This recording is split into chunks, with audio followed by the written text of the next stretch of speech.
법은 심대한 오류가 있다. 이것이 우리나라 현행 헌법 체계에 국민의 행복 추구권이나 직업 선택의 자유를 과도하게 침해한다는 거죠.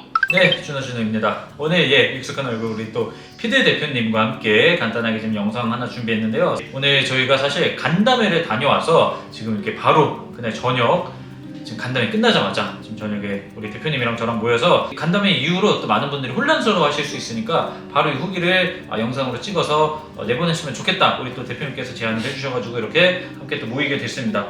저희가 갔다 온 간담회가 이번에 이제 백색 목록 및 영업 허가 관련 이해 관계자 간담회라는 이름이었고요. 그 기존에 계속 논의가 됐던 화이트리스트 관련을 일부에 이제 했고, 그 다음으로 이제 우리가 좀 많은 분들이 관심 가지고 있었던 영업 허가제 관련한 이야기를 처음으로 좀 본격적으로 하는 그런 시간이었습니다. 사실 꽤 장시간 진행이 됐는데 한 거의 6시간 했나요? 5시간 정도. 4시간 반 다시. 대표님께서도 지금 피곤하신 게 그 이제 패널로 또 참가를 하셔갖고 이제 패널로 계속 얘기를 해주시고 의견을 피력을 하셨기 때문에 좀 피곤하실 것 같은데 늦은 시간인데 괜찮으시죠? 아, 네네. 사실 저희가 영상을 또 찍어야지 싶었던 게 굉장히 개인적으로 좀 답답한 부분들이 많이 있었습니다. 지금 저희가 그 전체적인 내용을 다 지금 요약해서 말씀드리기는 어려울 것 같아요. 어차피 영상 길게 찍어도 이제 많은 분들이 보시는 것도 어려우실 것 같아서 그동안 우리 피드 대표님을 포함해서 우리가 이제 많은 의견을 전하고 이랬음에도 불구하고 관련 개정안이 나왔는데 그 개정안이 저희가 볼 때는 조금 전혀 이렇게 어떤 개선되지 않은 그런 모습이 있었기 때문에 그 부분에 대해서 좀 지금 얘기를 해보려고 합니다. 대표적으로 이제 많은 분들이 염려했던 것처럼 개인 분양이 금지는 아니었어요, 그죠? 네. 이제 개인 분양은 기존처럼 네. 편하게 이제 할 수 있는 그런 거였고, 다만 이제 문제가 됐던 부분 중에 하나가 허가제에 있어서 그러니까 이제 앞으로는 일정 기준에 충족하면 파충류샵으로 허가를 받아야 됩니다 하는 이 허가제가 지금 만들어지고 있는데, 이 지금 세부 사항이 진짜 우리 양서 파충류 매니아들 입장에서 전혀 납득할 수 없는 그런 부분이었습니다. 이게 어느 정도였죠 지금? 이게 구체적인 안이 아니라 이게 PPT에만 정말 대충 나와 있는 거라서 확정적인 건 전혀 아닌 것 같고, 50마리를 보유하고 있거나 아니면 이제 월 20개체 이상을 판매하는 경우 맞죠? 맞습니다. 토근인지 뭐 둘 다인지는 잘 모르겠어요. 그리고 파충류 양서류 기준. 파충류 양서류는 조금 더 그러니까 마리수를 좀 늘려준다고 한 것이 50마리였던 거예요. 네. 기존의 다른 종들 같은 경우는 20개체 이상의 야생동물을 보유하고 사육하면 판매를 하고 있으면 판매업, 수입업, 생산업 허가를 받아야 된다. 이런 식으로 지금 얘기가 나온 상황이고요. 저희가 이제 굉장히 답답했고, 피드 대표님께서도 또 패널로 이제 얘기를 강조를 하셨던 부분이 자녀분에 대한 얘기를 하셨잖아요. 이제 우리 아이가 뭐 파충류 2마리 키우다가 번식해서 50마리 금방 늘어나는데 50마리가 되면 이 친구는 이제 허가를 받고 키워야 된다는 거죠. 그렇지 않으면 범법자가 될 수 있고, 이런 부분에 대해서 이게 말이 안 된다라는 걸 이제 가지고 얘기를 했고, 또 답답했던 부분은 이게 말이 안 된다는 걸 기존에 의사 전달을 하셨잖아요. 그죠. 여러 번에 걸쳐서 다양한 데이터를 기반으로 전달을 드렸습니다. 저희 플랫폼 상에서 사업자를 내신 분이 전체 판매자의 10% 정도 되는데, 저희가 저번에 서명 받을 때 이제 설문조사를 같이 받았는데, 서명은 이제 3,800명 받고 설문은 이제 그 중에 1,400명만 해주셨어요. 1,400명 중에 상위 한 10% 정도에 들어가는 구간이 200마리 정도 보유시더라고요. 그래서 저희는 지금 현재 현행 사업자들이 보통 한 200마리 정도는 축양을 하고 있으니 그 제일 밑에 있는 최저가, 평균의 최저가. 그래서 보통 200마리 이상. 네, 200마리 이상이 되는 사람들이 그거니 200마리 정도 될 때 허가를 받으면 적절할 것 같습니다라고 이제 제안을 드렸고, 그게 이제 되게 낮은 수치로 반영이 된 거죠. 이게 해외에서도 이런 사례가 진짜 거의 없거든요. 해외에서도 다 그 정도 수량은 그냥 사업자나 이런 거 없이 그냥 취미 수준으로 봐주고 그렇게 보통 분양을 많이 하고 있고, 저희가 미국, 유럽에 수출 많이 하면서 이제 브리더나 수의사들하고 얘기를 많이 하는데, 그쪽은 대부분은 그냥 그런 사람들이 다 분양을 그냥 쉽게 한단 말이에요. 우리가 익히 알고 있는 선진국이라는 나라들조차도 그렇게 잘 돌아가고 있는데 굳이 이런 시행령을 이제 초안이니까 물론 바뀔 수 있다고 하고 여기서부터 바꿔나가겠다고는 했지만 첫 기준 자체가 좀 저는 별로인 것 같다. 여기에 대해서 계속 말씀을 나눠보면 될 것 같습니다. 우리 대표님도 너무 화가 나셔갖고 이제 막 본드 삭히지 못하셨고, 실제로 이제 오신 분들이 질의응답 시간에 되게 많이 이제 열을 내시고 막 주장을 많이 하시긴 했습니다. 이제 또 많은 분들이 오시기도 했고 이제 많은 주장 여러 가지 해주셨기 때문에 제 생각에는 이제 충분히 그 환경부에도 그 의견이 전달이 됐을 거라고 생각을 하고 있고 이제 다만 다음에 이제 또 미팅이 있잖아요. 네. 이 다음 미팅 때도 똑같이 이 비슷한 식의 말이슈를 가지고 그 개정안이랍시고 가지고 온다면 더 열받겠죠. 이게 어떻게 대응해야 될지. 네, 진짜 머리가 아픈. 이번에 제가 이제 좀 개인적으로 좀 충격을 받았던 부분이 개체를 이제 입분양할 때 실물을 직접 보고 입양하거나 분양해야 된다는 얘기가 있었어요. 그죠? 사실 오늘 나온 그 PPT가 아마 좀 많이 돌아다닐 것 같아요. 뭐랑 충격적이어서. 근데 그게 사실은 뭐 충격적일 수도 있는데 애초에 우리가 이 법안을 시행령을 처음 하겠다라고 작년에 담당자 바뀌시기 전부터 갖고 왔을 때 반려동물에 있는 걸 그냥 그대로 가져온 거거든요. 근데 거기서 거의 대부분이 바뀌지 않고 거의 그대로 적용이 되어 있습니다. 그러다 보니까 이제 거기서 실물을 뭐 보여주지 않고 분양을 할 수 없다 뭐 이런 것들이 있는데 업계의 현실을 너무너무 반영하지 못한 게 아닌가. 그리고 애초에 생태학적으로 우리가 개고양이는 어찌 보면 서로 교감이 되고 가족 같은 존재인 거잖아요. 그런 친구들을 분양하는 거랑 물고기처럼 지능이 떨어지는 친구들을 분양하는 거랑 물고기 쪽에 더 가까워야 된다는 거죠, 제 생각은. 그래서 그걸 참고를 할 때 애초에 기준 자체를 좀 잘못 가져온 것 같다. 말씀을 해주셨으니까 이제 저도 이제 더 이상 얘기를 드리면은 저도 이 부분이 좀 개인적으로 중요하다고 생각하는 부분인데 우리가 이제 양서 파충류가 기존의 개, 고양이와 같은 반려동물이랑은 이제 차이가 있는 거는 사실입니다. 근데 이제 그렇다고 또 이제 극단적으로 이게 완전 다 전체를 묶어서 야생동물로 보냐 이거는 또 이것도 무리가 있다고 개인적으로 생각을 하거든요. 우리나라에서는 너무 극단적으로 반려동물이 아니면 야생동물이다 이렇게 묶어서 말 그대로 야생동물 야생에서 그냥 다 잡아온 동물들 야생 그대로 살고 있는 동물들이라고 이 친구들을 보고 그 법안을 만들어내고 있다 보니까 이런 부분에서 이제 오해가 생기고 서로 갈등이 생기는 게 아닌가라는 생각이 많이 들었고 실제로 저희가 키우는 크레스티드 게코라든지 볼파이톤이라든지 이런 친구들은 실내에서 증식된 지가 거의 100년 가까이 된, 뭐 100년 이상 된 개체들도 있고 이렇게 오랫동안 장기간에 걸쳐서 실내에서만 번식이 된 아이들이기 때문에 이 아이들이 오히려 야생에 나갔을 때는 생존하지 못할 가능성이 훨씬 더 크거든요. 과연 그냥 야생동물을 보는 것이 맞는가? 근데 이제 말씀해 주신 것처럼 그렇다고 이 친구들을 또 반려동물로 보기는 조금 어려운 측면이 있고 제 개인적인 생각으로는 이 사이에 어떤 상업동물이라든지 이렇게 좀 정의를 할 수 있는 뭔가 정의를 또 따로 만들어서 이 친구들이 이제 야생동물 취급을 받지 않도록 할 수 있으면 좋겠다라는 개인적인 좀 생각이 있었고 질의응답 시간에 말씀을 드리긴 했는데 사실 뭐 이렇게 이제 할 수 있는 방법이 있냐 했을 때 적절한 답을 듣지 못하기는 했습니다. 또 한 가지 이제 중요한 얘기가 있었던 것이 이제 대표님이랑 저랑 제가 영상에서도 다뤘었는데 이제 자원관 담당자분들이랑 한번 미팅을 한 적이 있어요. 그때 이제 미팅 시간에 자라였나요?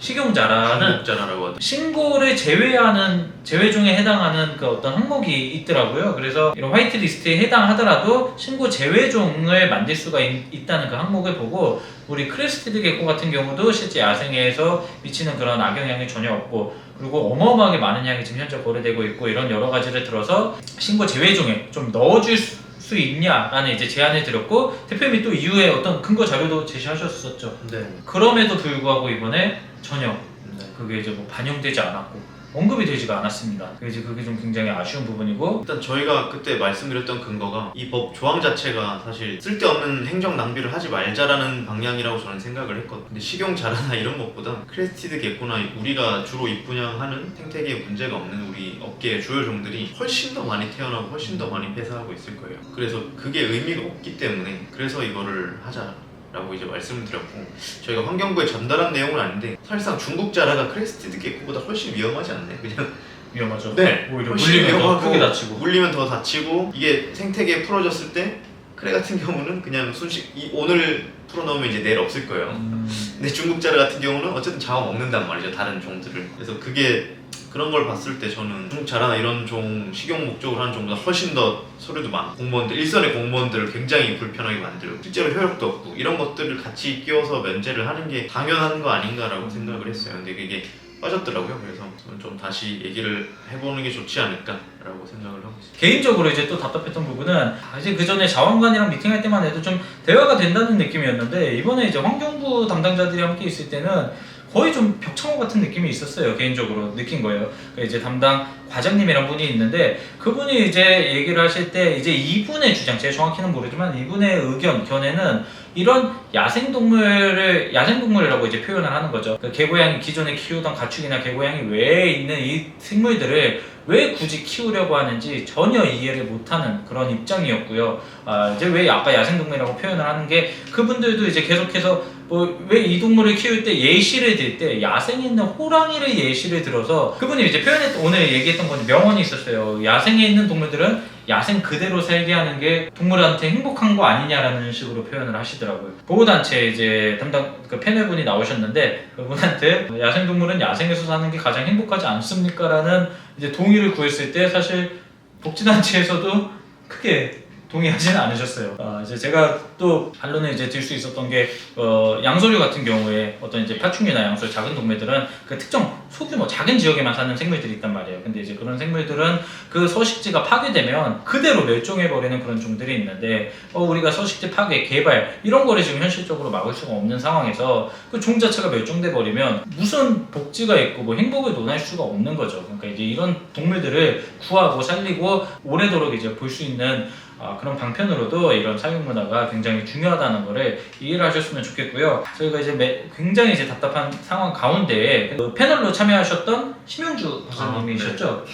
심영주 박사님께서 조금 희망적인 얘기를 해주셨던 네. 것 같기는 해요. 네. 이 전체 이제 법안 중에서 화이트리스트라는 게 굉장히 큰 부분을 차지하고 있는데 화이트리스트 자체가 좀 위헌의 소지가 있다. 위헌의 소지. 네, 위헌 소지가 있고 우리나라에서 이제 한 분밖에 없으시다고 하더라고요. 수의사이자 변호사 자격증을 다 갖고 계신 분이 오늘 자리에 배석하셨대요. 오늘 계셨대요. 네네. 그래서 그래서 그러게 인사를 드렸어야 되는데 그래서 그분이 법리 검토를 좀 물론 이제 그분 개인의 의견이라고 합니다만 그래서 법리 검토를 한 결과 위헌 소지가 충분히 있어 보인다라고 하셔서 그래서 그 부분을 좀 공략하시지 않을까. 이제 사실 자세한 내용은 좀 모르는 상황이거든요. 추후 또 이제 심용주 박사님도 만나서 영상 촬영하겠지만 오늘 한번 간단하게 전화 지금 연결해서 어떤 내용인지 한번 들어보도록 하겠습니다. 이제 이분께서 전체적으로 오늘 보시더니 이제 이 법의 존재를 모르셨는데 이 법은 심대한 오류가 있다. 헌법적 측면에서 무슨 얘기냐? 지금 이제 화이트리스트만 놓고 봤을 때 영업 관련되는 부분은 그거는 뭐 위헌까지는 아니니까 화이트리스트를 놓고 봤을 때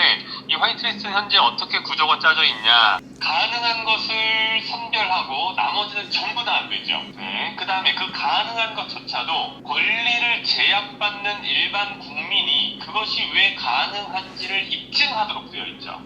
그쵸. 네. 그래서 계속 이것을 지적했었는데 이것이 우리나라 현행 헌법 체계의 국민의 행복 추구권이나 또는 직업 선택의 자유를 과도하게 침해한다는 거죠. 이런 방식으로 움직여서는 안 된다는 거죠. 즉, 이 법이 처음에 만들어질 때 서울대 이제 모 교수께서 발의해가지고 동물권단체에서 추인을 하고 그 당시 민주당 국회의원 출신인 지금도 국회의원인 한정혜 환경부 장관이 이것을 전적 지원해서 이 법이 코로나 시국에 그냥 유야무야돼서 어쩌서 대충 위험해가지고 얼렁뚱땅 통과가 된 거란 말이에요. 더 충분한 검토를 그 당시에 못한 거예요.